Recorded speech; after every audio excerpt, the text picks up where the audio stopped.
Now, up and down the coast, the largest election team on local television with coverage of your vote live. Good evening. Thanks for joining us. I'm Scott Hennessy. It is election night in America, and we have live team coverage of all the local races that impact you. If you haven't already voted, polls close in about 3 hours at 8 p.m. We'll get to election coverage in just a moment, but we're also tracking the first significant storm to hit us, bringing rain across the central and south coasts. Let's get a first check on the weather with Krista Kirkjian. You know, Scott, like you said, first significant storm just so happens to arrive on Election Day. I do have that live storm tracker pulled up. You'll notice we still have a good amount of activity over Santa Ynez near Cuyama and parts of San Luis Obispo and Paso. Here's a look at some of those rain totals. The most significant amount of rain actually in Santa Barbara, more than 1.5 inches of rain. Just below that, Santa Ynez just under 1.25 inches, and you'll notice just under 1 inch of rain in both Lompoc and San Luis Obispo. Santa Maria, just over 1/2 inch of rain. Here's a look at some of those temperatures. It's not only raining outside, it's also really chilly, especially for those inland spots. We are in those mid to upper 40s for Paso, Shandon, California Valley, Cuyama. Everywhere else in those low 50s. It's also windy out there. So today we've had not only rain, but also cool and windy conditions, and that chance for rain lingers into not only tonight, but also tomorrow morning. I'll break it all down in my full forecast. For now, back over to you, Scott. Okay, thank you very much, Krista. Now to our team coverage of the election. Santa Barbara County Supervisor Greg Hart and former County Supervisor Mike Stoker are facing off to go to Sacramento to represent the area in the 37th Assembly District seat. News Channel reporter Patricia Martellotti joins us live from Goleta with the latest on that race. Well, I've been here at Timbers Restaurant for a couple of hours now. This is where Greg Hart will be for his party campaign. As for Mike Stoker, he's going to be in Santa Barbara for his party campaign. Take a look at this video. Here's some shots of both candidates while I was working on their profile stories earlier this season. And both of them are very excited about this campaign. Hart says he's proud to contribute to a growing community. Stoker wants to address homelessness by making mental health a priority. If elected, both candidates say they'll fight for the community. Supporting law enforcement, supporting parental rights, supporting the taxpayers, supporting small business owners, and supporting smart water and energy policy. Can create good paying jobs. I look forward to working for all the residents of the Central Coast as your voice in Sacramento and the California State Assembly. Stoker says he plans to be at the Anchor Rose in a few hours, and we'll be checking in with Greg Hart tonight shortly after 8 o'clock. For now, live in Goleta, I'm News Channel reporter Patricia Martellotti. Let's send it back to you in the studio. Thank you, Patricia. Let's go up to San Luis Obispo County now, where one supervisor seat is up for grabs in today's election. It's a pivotal race that will decide the board majority. Will it lean left or right? News Channel's Dave Alley is in San Luis Obispo with a live report for us. Dave. Scott, the race for San Luis Obispo County District 2 Supervisor is a battle of the Bruces. Not only that, as you mentioned, the winner will indeed determine the political makeup of the new board. So all eyes here in San Luis Obispo County are on this race. The race does feature longtime incumbent Bruce Gibson. He is facing off against challenger Bruce Jones. Now, like all SLO County districts, this one, District 2, has been redrawn and is much different than it was previously. It now includes parts of the North County, where there are many more conservative voters than there were in the past configuration. Gibson, who has been elected to this seat comfortably 4 times, he's in a tough battle against Jones. While the Board of Supervisors officially is a nonpartisan office, each candidate certainly has their own political affiliation and viewpoints. Gibson's a Democrat, Jones a Republican, after Democrat Jimmy Paulding upset Republican Lynn Compton in the District 4 race back in June. That means there are 2 supervisors beginning in January that lean to the left, the other 2 to the right. So this race will swing the majority. Now, I caught up with both candidates earlier today to see how they're feeling as this long and tough campaign comes to an end. We have worked as hard as we possibly can to let people know what's at stake in this election, and so I'm feeling very optimistic, let's say. Of course I'm excited to get to get through this and see what's shown tonight. I'm fairly confident that I will win, but you don't know until all the votes are counted.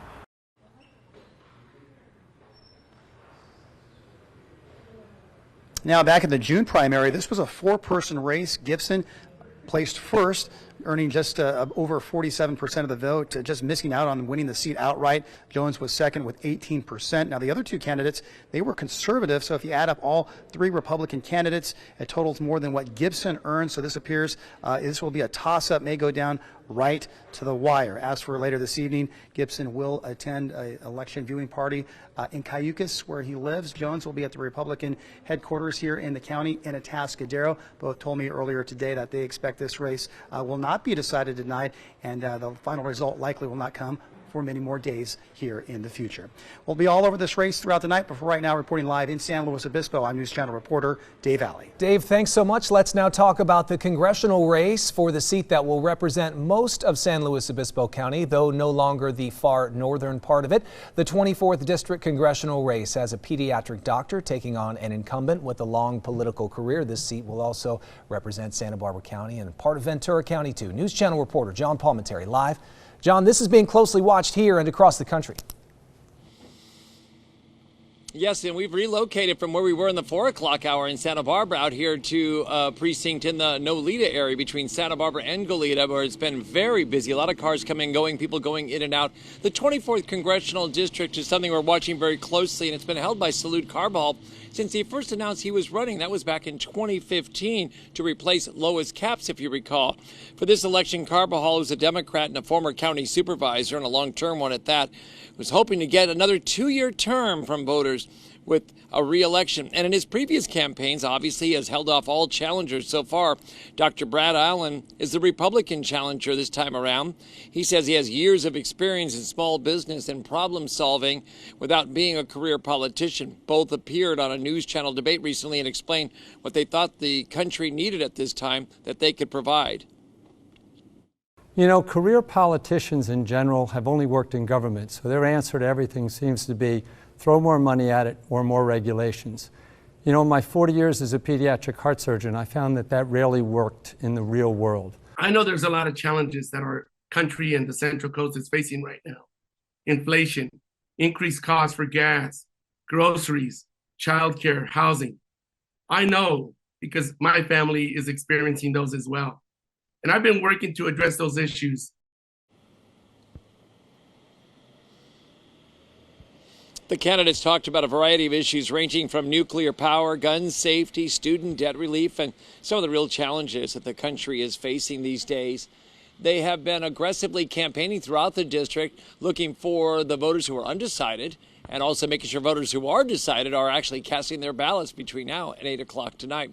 Reporting live near Goleta, I'm News Channel reporter John Palmentary. John, thanks very much. Let's talk more about that race now with political analyst Jerry Roberts, who joins us over Zoom. He'll be with us throughout the evening. Jerry, I'm struck a bit there by Brad Allen's response, which we heard during the debate that you and I were both asking questions on, but it seems like a similar criticism from Allen about career politicians from what we've heard from the previous challengers for Carbajal's seat, people who had not held political office previously, right? Andy Caldwell and Justin Fareed the couple of times before that. So he's facing people who have not come up the political ranks, so to speak.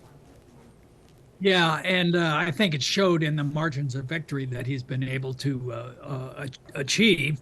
And it also shows, Scott, as you know, the huge relatively huge voter registration edge that Democrats hold over Republicans. I mean, you know, Tip O'Neill said all politics is local. In fact, these days, all politics is national. And the most important determinative factor for most voters is, you know, do you have an R or a D by your name?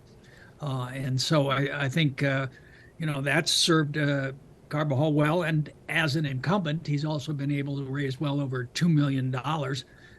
And the last I looked at Dr. Allen's report, he was around 25,000. So that's going to be an important factor as well. We only have about 30 seconds in this particular time to talk with you here, Jerry. But what do you make of the national race here as Republicans try to take over the House?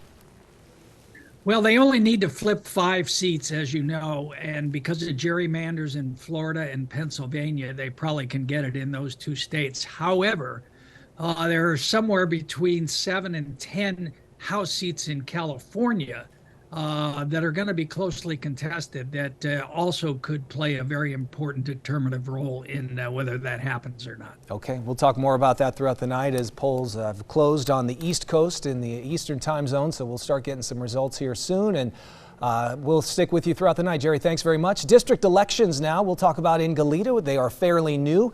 2 city council districts have contests today. News Channel reporter Tracy Lair is live at City Hall. Tracy, there's a drop box there right by the flagpole. But Scott, we did move because we're trying to track all the candidates down. I'm now standing in District 2, and this is where incumbent James Carriaco is facing Sam Ramirez, and he is a planning commissioner, and Carriaco is someone who used to run other people's campaigns. Also in District 1, you have longtime council member, former Mayor Roger Aceves, facing Luz Reyes-Martin, who happens to be on the school board, but she is not running for re-election because she wants to be on the city council. And we talked to voters as they were going to that box, and here's what one of them had to say. Rain or shine, I'm here to vote. And as far as city council goes, I didn't know a whole lot about them. I had to do a lot of research last night to actually figure out who these people were. So I probably should know a little more than I did, but I feel like I did about 4 hours of reading last night on their positions, and that's how I voted. Now that voter lives in District 1 and said he might run someday. We also saw people taking selfies at the drop box. That is something people like to do, just like they like to put the I voted stickers on after they vote. And we'll have more on these 2 district races coming up as we continue our election coverage. Reporting live in Goleta, I'm News Channel reporter Tracy Lair. All right, Tracy, thanks a lot. Our election coverage continues with the Lompoc mayoral race, a rematch between Janelle Osborne and Jim Mosby. News Channel reporter Karen Cruz Orduña is in Lompoc with what both candidates are saying ahead of tonight's race. Janelle Osborne and Jim Mosby last faced off for Lompoc mayor back in 2018. Both of them tell me their priority is public safety. Mosby was a city councilman for 6 years. Osborne, who has been mayor for 6 years, is seeking re-election. Mosby says his time as a city councilman and his background as a local businessman makes him qualified. Osborne says she is qualified because she understands Lompoc's value and potential. Lompoc leaders and the community are dealing with issues like homelessness, crime, and concerns over the cannabis industry in town. Both candidates explain how they would combat those topics. That's a priority out there. The urban campers, everything that's going on with the quote homelessness stuff is a priority. It's something I've been advocating and working on for many years now and helping people to success. It saddens me that Governor has put a hold on some of the funding that was supposed to come through to help us address that. But that being said, we'll continue to work on improving that situation for those experiencing it and for those that it's impacting. The 2 candidates say they will do their best to help all business owners. They believe supporting local businesses is essential. Whoever wins this race will become Lompoc's mayor for the next 2 years. In Lompoc, I'm News Channel reporter Karen Cruz Orduña. Still ahead live at 5, we continue our election coverage with a look at the Carpinteria race for City Council, the incumbent hoping to beat out 2 challengers. That big storm of the season arriving on Election Day. I'll let you know just how much rain we've gotten so far in my full forecast next.